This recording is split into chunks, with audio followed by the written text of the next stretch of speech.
गोरसिकवाडी आज गुणवंत विद्यार्थ्यांचा त्यांनी तो सत्कार कार्यक्रम आयोजित केला आहे.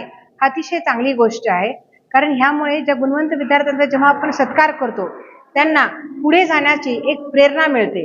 आपली काही जबाबदारी आहे याची जाणीव होते आणि जो समाज आपल्यासाठी हा कार्यक्रम आयोजित केला आहे, ज्या समाजाने आपल्यासाठी सत्कार अरेंज केला आहे, अशा सत्कारासाठी उद्या आपल्याला काही व्रत हाती घ्यायचं आहे याची त्यांना भावना सुद्धा जागरूक होत असते. आज गुणवंत विद्यार्थ्यांचा सत्कार केला तर त्यांना आपल्या समाजाबद्दल पण एक बांधिलकी निर्माण होत असते आणि ही गोष्ट जी समाज बांधवांनी जी गुणवंत विद्यार्थ्यांचा सत्कार आयोजित केला आहे ही समाजासाठी खूप एक भूषिरवाह गोष्ट आहे.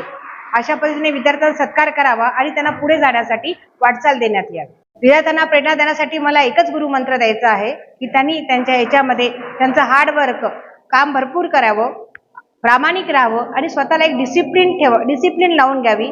कन्सिस्टन्सी म्हणजे संयमता असणं खूप जरुरी आहे आणि आई वडिलांचा आशीर्वाद पाठीशी ठेवणं गरजेचं आहे.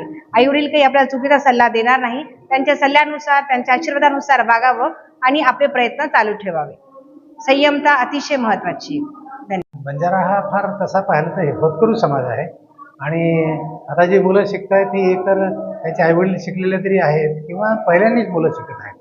तर त्या मुलांना थोडंसं प्रोत्साहन मिळावं, त्यांच्यामध्ये जिद्द निर्माण व्हावी, पुढे जाण्याची त्यांच्यामध्ये हे निर्माण व्हावं, इच्छाशक्ती निर्माण व्हावी, म्हणून त्यांना थोडंसं मोटिवेट करण्यासाठी मी या ठिकाणी आलो होतो. आणि माझ्या सेवेच्या काळामध्ये ज्या ज्या चांगल्या गोष्टी मी केल्या, समाजाची जी काही कम्युनिटीची जे काही देणं लागत होतो आपण एक गरीब समाजाचे अधिकारी म्हणून, तर ते त्यांच्या कानी पडावेत, त्यांना स्फूर्ती मिळावी म्हणून मी हे सगळं माझं मनोगत त्यांना सांगितलं.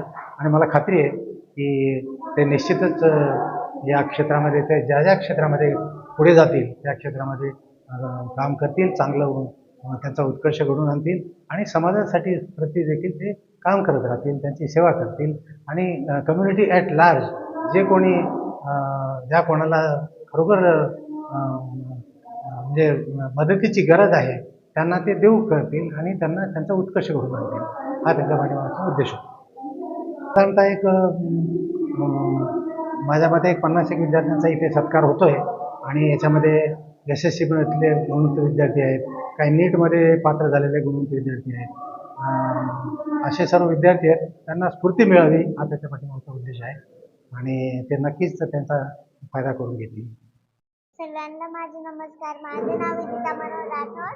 मी दुसरी शिक्षामध्ये शिकते. मला ना IIM मध्ये गोल्ड मेडल आहे म्हणून माझा सत्कार केला.